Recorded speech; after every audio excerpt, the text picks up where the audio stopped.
মনোবীক্ষণ polyclinic, চিকিৎসার জগতে এক দশক। এখন এখানে সব বিষয়ে ডাক্তারবাবু একসাথে তলায়।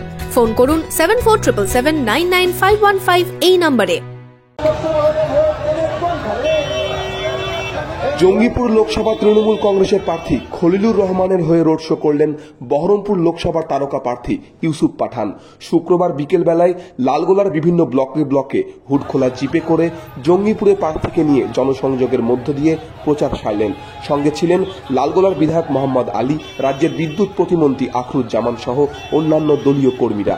এদিন লালগোলার নাটাতলা মোড় থেকে শুরু করে লালগোলার উপপ্রান্ত কূপকান্ধি প্রায় 25 কিলোমিটার রাস্তা জুড়ে এদিন রোড শো চলে। খলিলুর রহমানের হয়ে প্রচার শেষে ইউসুফ পাঠান জানান, আমি যেখানেই যাচ্ছি নিজের বাড়ির মতনই অনুভব করছি।